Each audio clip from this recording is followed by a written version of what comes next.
Isipin niyo ang isang perpektong heist. Walang baril, walang habulan ng sasakyan, at walang pinapasabog na vault. Isang semi-truck lang, isang hacked na email account, at 33,000 pounds ng frozen snow crabs. Sa ngayong episode ay tatalakayin natin ang isang multi-state criminal syndicate na napatunayang hindi mo kailangang mang-hold up ng bangko para yumaman. Kailangan mo lang malaman kung paano i-hijack ang supply chain. Ito ang kwento ng isang 31 years old na New Yorker, isang malakihang cyber scheme, at kung paanong nangyari na ang isang kayabangang 4 na salita sa telepono ang nagpabagsak sa isang $750,000 criminal empire. Para maintindihan kung paano ito nangyari, dapat muna nating maunawaan kung paano nagbago ang cargo theft. Kalimutan nyo na ang mala Fast and the Furious style na pag-hijack sa truck. Ang mga top-tier na magnanakaw ngayon ay gumagamit ng method na tinatawag na fictitious pickup. Kilalanin ang ating bida, ang 31 years old na si Romay Forbes mula sa New York. Hindi mag-isang nagtatrabaho si Forbes. Mayroon siyang hindi pinangalanang accomplice na isang wizard pagdating sa keyboard. Napagtanto nila na ang industriya ng logistics ay umaasa ng malaki sa tiwala at email. Kaya nagsimula silang mag-phishing. Nahack ng partner ni Forbes ang mga email account ng mga lehitimong freight carriers. Kapag nakapasok na, magpapanggap sila bilang isang legitimate na trucking company. Makikipag-ugnayan sila sa mga shipping businesses at sasabihin, "May truck kami sa area nyo, kami na ang kukuha ng cargo para sa inyo."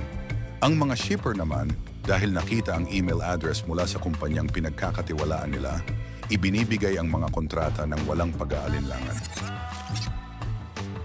June 2025, isang cold storage warehouse sa Worcester, Massachusetts ang may hawak ng isang espesyal at napakamahal na kargamento.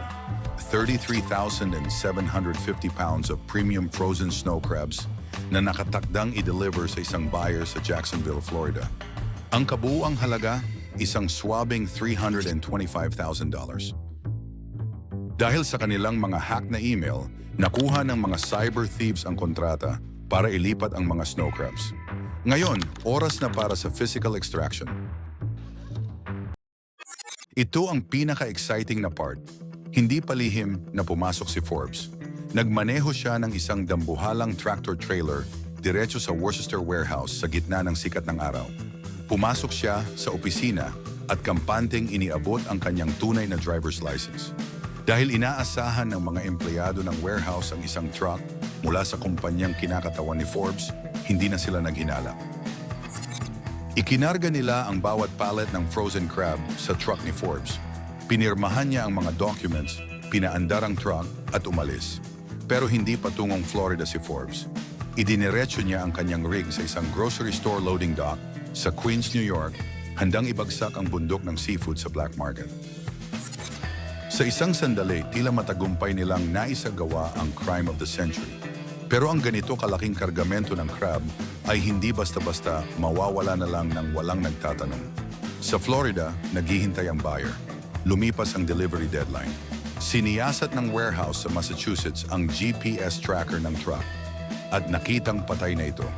Doon na nagsimula ang panic. Isang empleyado ng warehouse ang mabilis na naghalungkat sa mga papel at nahanap ang phone number ng dispatcher ng truck na sa katunayan ay ang hacker na kasabwat ni Forbes. Tinawagan ng empleyado ang numero, sumagot naman ang dispatcher. Idiniin ng empleyado na kailangang malaman kung nasaan ang kargamento at nagbantang tatawag ng pulis kung hindi sila makakakuha ng malinaw na sagot. Tumigil sandali ang peking dispatcher at simple lang ang sinagot, "Fuck the police," sabay baba ng telepono. Alam niyo na siguro ang sumunod na nangyari. Ang mga pulis at ang FBI ay tinawagan na nga. Nang sa wakas ay makorner ng mga federal agents si Forbes, hinalughog nila ang kanyang cellphone. At ano ang nakita nila? Isang digital photo album ng kanyang mga krimen. Kumuha siya ng mga litrato ng mga ninakaw na pallet ng snow crabs habang nasa loading dock sa Queens. Rule number 1 sa paggawa ng malakihang heist: huwag kang kukuha ng litrato ng ninakaw mo gamit ang sarili mong cellphone. Pero habang naghuhukay ang FBI, Nalaman nilang ang mga crabs ay simula pa lang pala. Gamit ang parehong hacked email tactic, ang dalawang ito ay sunod-sunod na nagnakaw. Bago ang seafood, nagnakaw muna sila ng isang buong shipment ng blueberries mula sa New Jersey. At ang kanilang pinakamalaking nakuha, higit sa $433,000 na halaga ng mga designer cologne mula sa isang pasilidad sa Ronkonkoma, New York. Sa kabuuan, si Romoy Forbes at ang kanyang phantom partner ay nakatangay ng higit sa $750,000 sa kanilang heist. Ngayon, nahaharap si Forbes sa mga federal charges para sa conspiracy at interstate transportation of stolen goods. Kung mapatunayang guilty, maaari siyang makulong ng hanggang 10 taon sa federal prison. Lahat ng iyon para sa ilang pabango, blueberries at napakaraming alimango. Nagpapatunay lang ito na ang mga modernong magnanakaw ngayon ay hindi na laging naka-face mask, may dala na silang clipboard, email address at nakakakilabot na kapal ng mukha